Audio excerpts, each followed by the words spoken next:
Hi all, it's Matchbook Horse Racing podcast time. More Grade 1 action coming your way this weekend in the form of the Tingle Creek, and a really interesting renewal as well. I think it's a race you can definitely take a view in and have a bet in, and I think all three of us are. We will get to that. That's where we're going to start with the Tingle Creek. We're going to remind you to like, follow and subscribe, please, wherever you're listening or however you are watching. It's the best no-cost way of supporting all of our content, and really important. If you do like it, to support it. So please do hit the like button, the follow button, the subscribe button.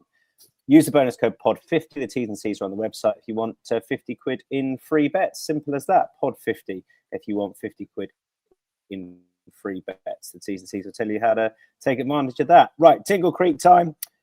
You've obviously got Etait, who defeated Jonbon back at the back end of last season, and Lotus had thrown in there as well, who beat Jonbon on both of their respective reappearances. But Steve and I are miraculously keeping the faith with Jonbon.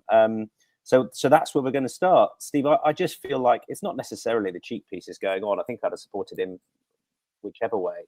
But I thought he was just over the top at the back end of last year. It might be that 2.5, as he proved at Aintree and has done before, is maybe his best distance. But he loves Sandown. Etait-Ton's got to go and try and beat him again. I think there's too much between them in the market. He doesn't like Cheltenham. He's not at his best at Cheltenham. He is here. I think he's too big, and I will side with him once more. What do you think? Yeah, I think it's predictable the way they're betting. I do think that the Etait Tom is the right favourite, but Jonbon should never be the price that he is, something around 5. So, and it's purely on the back of that performance at Cheltenham last time, a track where we know consistently, even though when he wins, he runs 10, 12 pounds a stone below where he runs most other places, including at Sandown. And at that time as well, Nicky Henderson's horses, understandably due to the dry summer and autumn, were needing the run a little bit. And so there's 2 reasons to think that he's going to significantly improve on what he showed at Cheltenham. And I don't think you can say that about the winner, albeit Lotus Sud was very impressive. You always got the impression that Dan Skelton was going to have him absolutely ready to rock in that Schlur chase to make a statement, not only for him, but for the horse, to say he is up to this Grade 1 level. And we're going to find out this weekend. So I think Jonbon and him are just way too far apart in the betting. So I'm going to keep the faith with Jonbon. And if the cheap pieces help as well, that's another reason why you might get a little bit of improvement. And he was also better off at the weights this weekend as well. Charlie Poste, you are with the favourite. I don't know how strong a bet you make him, but you clearly think he'll win. Yeah, I think he will win, Tom. I mean, I would agree with you both. I'm not convinced Lotus Sud is guaranteed to confirm the form with Jonbon. I think Dan would have looked at the Schlur chase and thought it was an opportunity to win a decent pot with Lotus Sud, about, whether they were sure that he would be a legitimate champion chase contender. They're very good at taking the right opportunities, and I think they'd have had him cherry ripe for the first day, knowing that Jonbon would be vulnerable, one at Cheltenham and one first time up. So I'm not sure he's going to improve a huge amount for that. As you said, Jonbon away from Cheltenham is definitely better. I think he probably needed that first run. So if you were looking at a match bet, I think Jonbon will come out on top against Lotus Sud. But I think Etait is probably better than them both. And I think 1.83 is a fair price for a horse that's won his last 4 starts or whatever it is, 3 Grade 1s. He was very good beating Jonbon after a huge layoff at Sandown. And yeah, I think he's going to ultimately prove better than these 2. Do you think he'll win the champion chase? I suppose it depends on the hilly way, doesn't it? It's to an extent. Yeah, exactly. There's definitely a few things to come out of the woodwork. I mean, I don't know. As in, I think he'll win on Saturday. I'm going to sit on the fence about whether he wins the champion chase right now, if I'm honest. Yeah, fine. I think you've got Majbur and Ergomen to come out on Sunday. So interesting. A couple of shout-outs for Jonbon from Steve and I. Charlie's with Etait. We go back to the Temps qualifier. We'll do all of Sandown, then all of Aintree as far as the ITV races go. Charlie, I'll come back to you because I think you've selected the most interesting horse in the race in the form of Supremely West. Yeah, and I'll sort of say a bit after him. What ground are you working on, by the way, for Sandown? I'm going slow. I mean, I think there's plenty of rain forecast. You know, I mean, Mm. I know they're giving it good to soft now. I mean, irrespective of good to soft is such a misleading thing, though, isn't it? Because whatever happens, it's going to be hard work and tacky. I'm working on. I mean, I think there is. I mean, we've got rain forecast around here. We're sort of just over an hour away from later on today. There's rain forecast again tomorrow. I'm working on soft. And yeah, Supremely West in the Temps qualifiers. I put him up as a selection at first time up, first run for the yard, and he ran well to be third, really promising. And then I don't know, it's difficult to know what to make of the last go. He was made 5-4 favourite. He raced on the least favoured part of the ground down the inside. They were asked to report on the running and riding afterwards. Comments were noted. Charlie, can I ask you a question? Go on. I backed him last time. I had him in a double with another horse. My view is either that last time they either got it completely wrong, or he's qualified for the Temps, and that's what they're working back from. Yeah, I mean, I completely agree. I mean, yeah. As mates of mine and all that, I'm going that they just got it tactically completely wrong. I mean, as some of the greatest target trainer, one of the greatest target trainers in the business, the best target trainer, but it didn't. His mark was on mood, wasn't it? So I mean, you can say, well, it's not like he came down for that. I'm just surprised if he's qualified. Why are they going again? Yeah, I don't know whether I think he's really interesting. I'm just like, he confuses the race for me. I think he's really interesting runner. I just thought, like, at 7.5, if he goes and absolutely hacks up, I'm going to be like, why the hell didn't I put him up? You know, I mean, he was 5-4 favourite the last day. Like I said, whatever the reasoning and the rationale behind it was, they were called in afterwards to explain what just happened. I just don't think that they'll be playing the game that way and risking that again. So I think he's a big price judged on that first comeback run. And you know, when you compare it up against the favourite of the Hobbs team, he's too big on that on the run. And like I said, I just don't want to not put him up and then he goes and canters round and wins as he likes. Yeah, I fair enough. I sort of nearly did the same. And if they are working back from the Temps, and he's the right sort of mark now, they did it the right way, because you know they were up there, they were giving it a whirl just on the worst part of the track, and I think that's the only time that Harry occupied that position all day. So I sort of don't want him to win, if you know what I mean, Charlie, because I backed him last time, but I can see it. I'm siding with Kiki Joe, who you know, of this rating, will need to go and win to feature in a Temps. I find these races hard anyway, because of course there is the factor of qualification, etc. But I thought he was really solid, Kiki Joe, off the back of that success last time, for a yard that are going along really nicely. The ground's going to be similar, and of £7 higher, it's a step up. But I thought he won with just a little bit in hand, having taken a step forward for the reappearance. So I'll side with Kiki Joe. Steve? When you backed Supremely West in a double, Tommy, did the other horse win? It did, but it doesn't matter. The other horse ran later on, so it's fine. You are horrible. I knew my fate. I'm glad you're smiling at that. No, right. Lister, there you go. Go on, kick on. I'm with the Lord Maid, who is pretty unexposed. And look, last time out, she was third over this, but a similar distance at Aintree. And she likes to go from the front, which I never think's a bad thing at Sandown. I think you can kind of wind it up if you get an easy enough time on the front end, whether she could get her own way. But that's the place to be. I always think it's Sandown, or the default setting. At Aintree, she was third to Impose Trois, who's obviously gone on to win the Grade 2 at Newbury last week. And I wouldn't take a strict line through that, because it was a race where they didn't jump any hurdles in the straight due to the sun. But it was still a good effort, and it was still a nice return to action from a fairly unexposed horse who finished last season winning it at Scottish Grand National meeting in the style of a progressive mare who's fairly unexposed over 3 miles.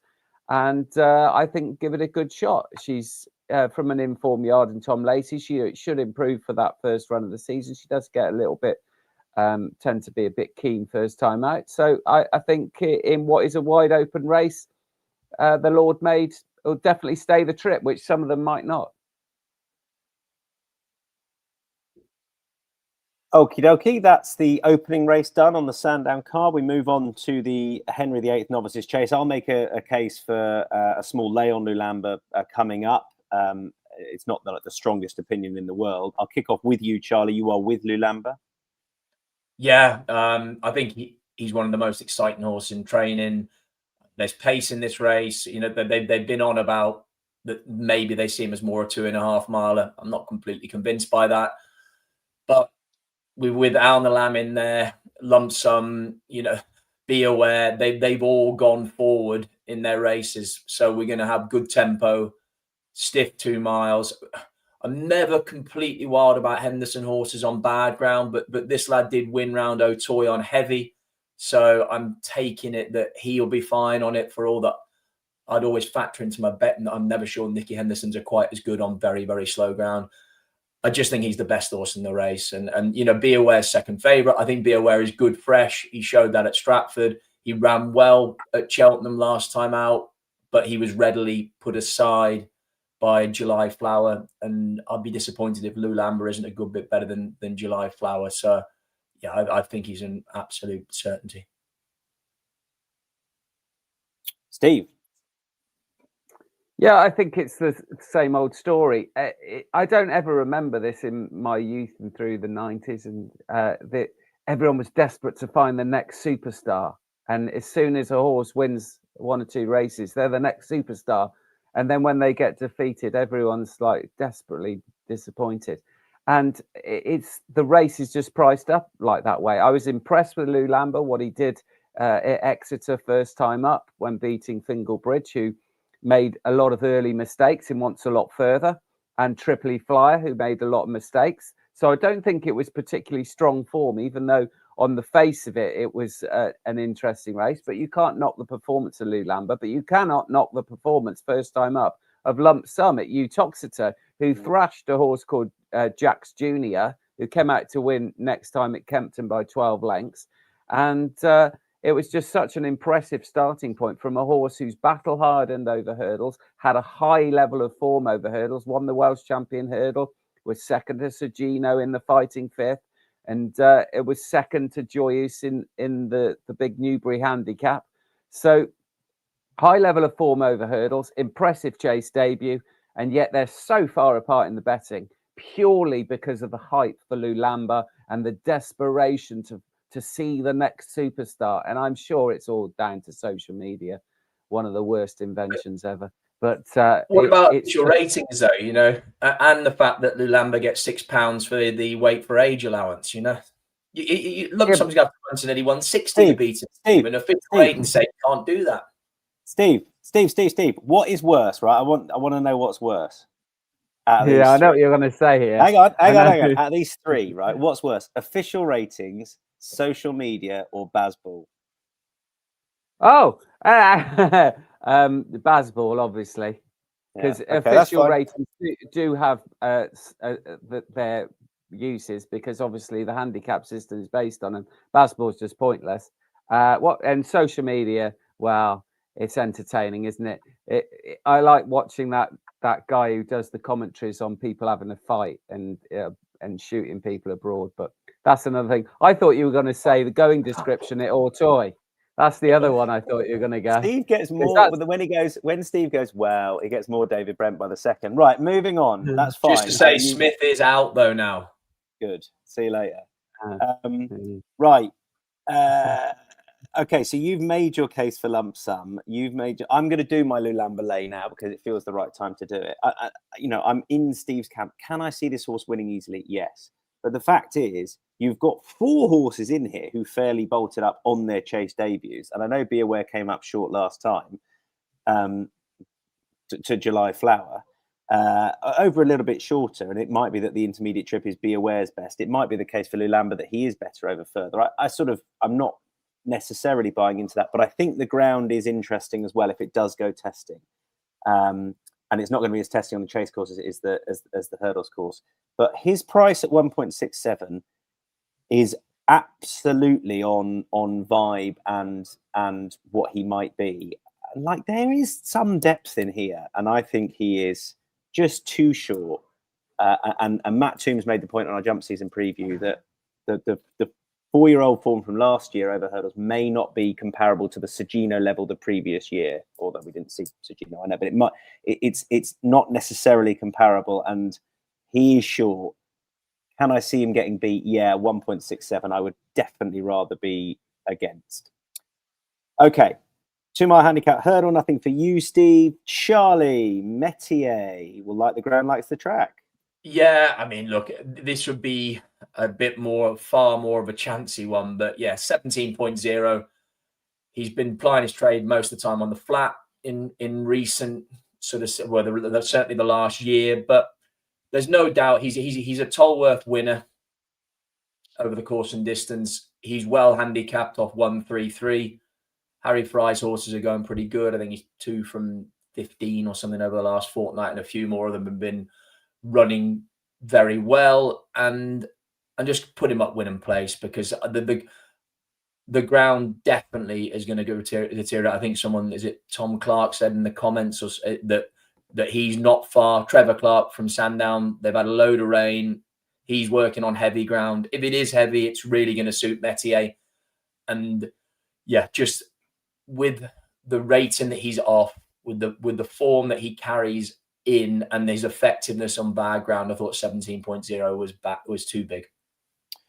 All right, I'm with Affadil it's speculative. I quite like the change of rider, just to change it up, because nothing against Freddie Gingell at all.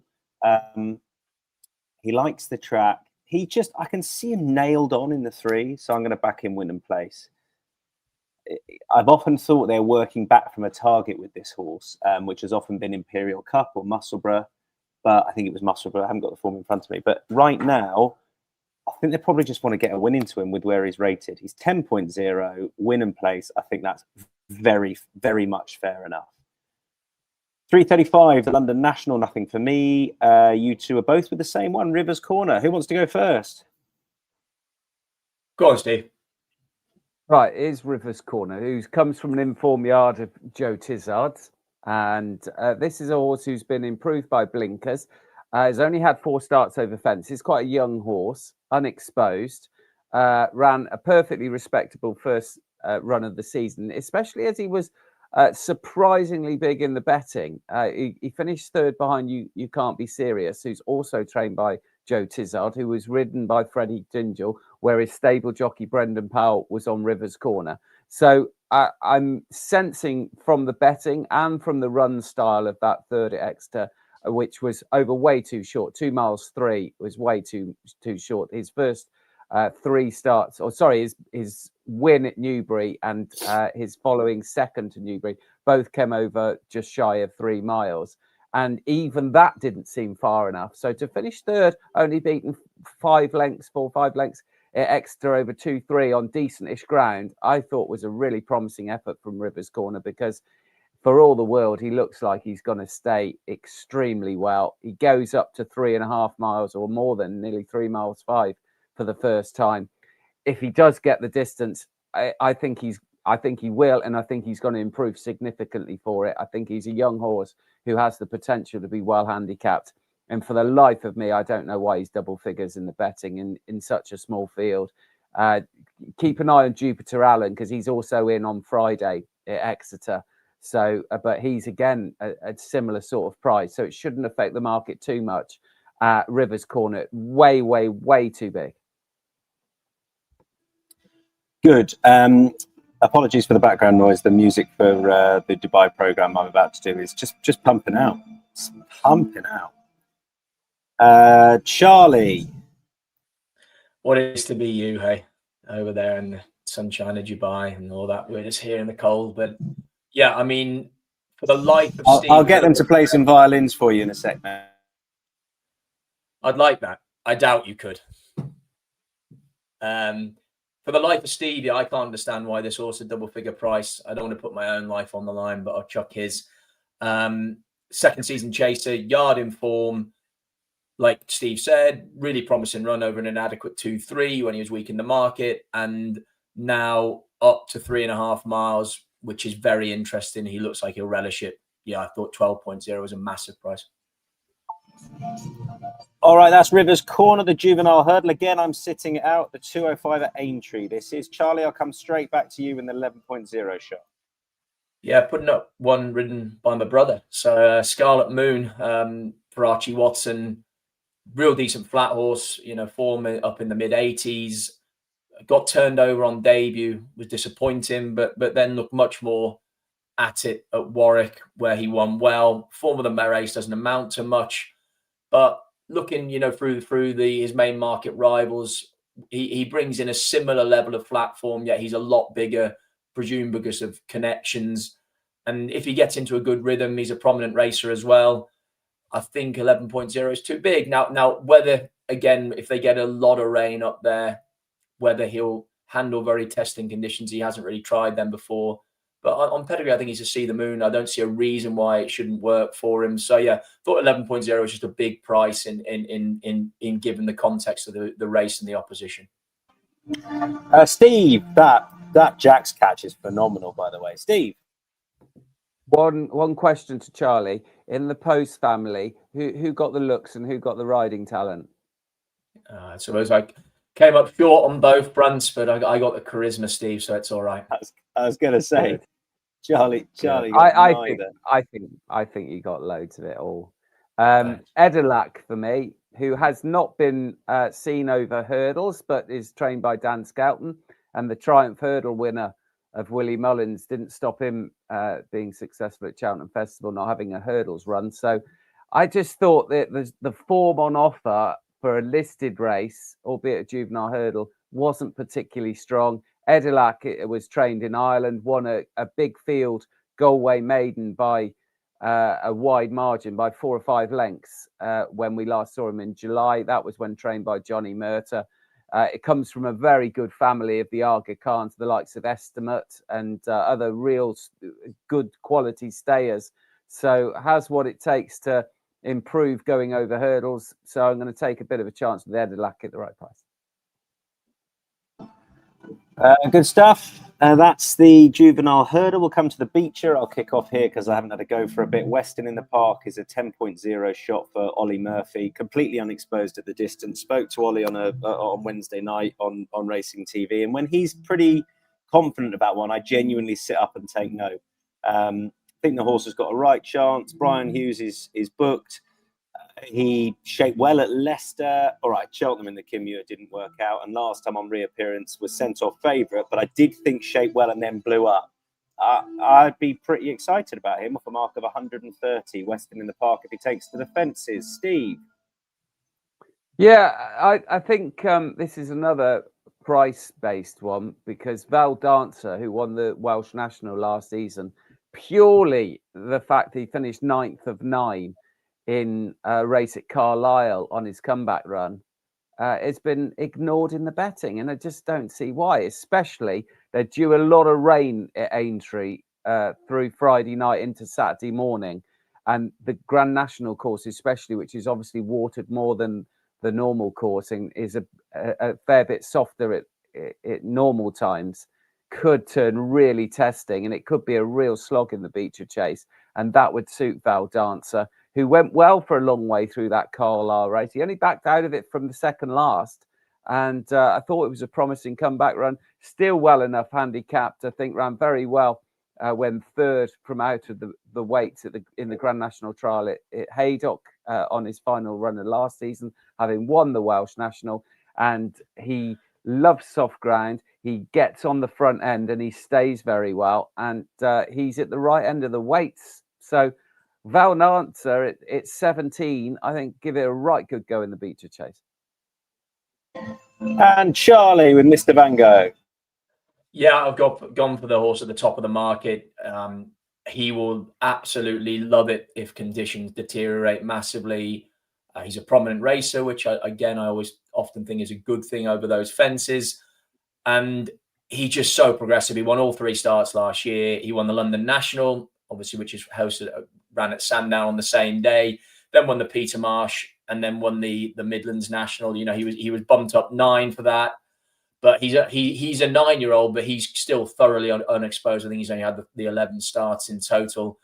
He's well able to go well fresh, as we saw last year. He's trained by an operation that do phenomenally well with a very small pool of horses. And I'd take him to continue his sort of rise up the staying ranks. And he's 5.5, so Mr. Van Gogh. All right, moving on to a pretty competitive 10 rather 2.5 mile handicap hurdle. Steve, you can go first with Cracking Rhapsody. Yeah, when can you back a horse at 17 that has thrashed, not just beaten, but thrashed a Breeders' Cup winner, and not only a Breeders' Cup winner, but a Breeders' Cup course record holder? No horses won the Breeders' Cup turf in a faster time than Ethical Dominant. Okay, that's stretching it a little bit, that the form line is what it suggests. But to beat Cabral de Mathan in that race, the Scottish champion hurdle as well, who's come out in absolutely buzzed up at Haydock by 10 lengths in a competitive handicap. That was a really, really strong piece of form from Cracking Rhapsody at the back end of last season, who was going back to back. Who'd won 3 times previously. It'd run well at Cheltenham in the county hurdle, certainly wasn't disgraced. And in that county hurdle, not for the first time, Cracking Rhapsody looked like he would definitely stay further, if not improve for going over further. This is the first time he tackles 2.5 miles. He's had that run behind him so far this season in the Great Wood, which was always going to be needed. So I think he's way overpriced, Cracking Rhapsody, in a race where you can be a little bit skeptical about some of the ones that are a lot shorter than betting them. So Cracking Rhapsody in that 3:15 at Aintree. Charlie, we agree on Sunray Shadow. I'm noisier than you, so I'll let you make the case in the main. The horse is really lightly raced, and I entitled to come on for the reappearance effort. I was surprised he was around 10.0. Yeah, same. As you said, reasonable form as a novice, only a light campaign, I think 3 starts. Returned at Newbury with a perfectly respectable run. You know, I think bar the ones that have been targeted for something early in the season, plenty of Dans are shaping like that they will improve for it. He's also £2 wrong at the weights, which kind of gives me confidence, because I'm surprised they're willing to kind of give that away, knowing the way the Skeltons operate. Unless they're happy to do so because they think there's upside. This is a decent prize. I think it's 15 grand to the winner. Tristan Durrell, who's having a phenomenal season, won the Coral Gold Trophy last weekend, and amongst a host of big race winners, had a big race winner for them on the Saturday at Ascot the week before as well. He's riding at the top of his game, and he negates that being £2 out the handicap. Thought at 11.0, he was really interesting for a yard, like I say, that is riding we know what they're trying to do, and big pots on Saturdays are what they need, and this is another decent prize. So Sunray Shadow at 11.0 thought was very interesting, Tom. I reckon he could definitely go off a good bit shorter than that. All right, Matchbook Zero.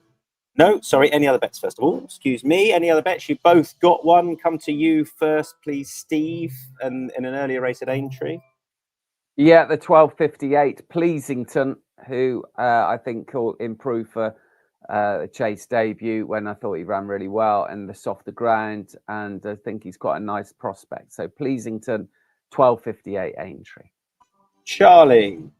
Yeah, one tonight at Newcastle, King Victorious in the 5:15. I think he's 3.12. He's also been a slow burner, but he ran really well at Wolverhampton on his latest start. Not beat very far. He'd missed the break and sort of surrendered track position to the winner who got first run. stayed on all the way to the line under Jack Callan, who's a very talented young man. Billy Lochnan takes over tonight, which has to be a plus as well. And I think the track at Newcastle will suit him better than Wolverhampton did last time.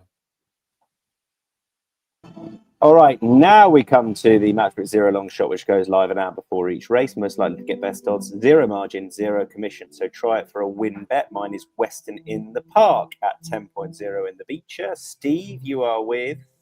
Cracking Rhapsody in the last race at Aintree. And Charlie Poste. Rivers Corner in the London National.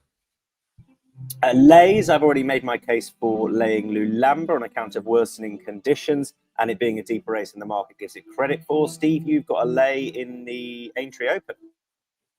Yeah, Johnson White and Philip Hobbs have got the odds-on favourite in both the openers at Sandown and at Aintree.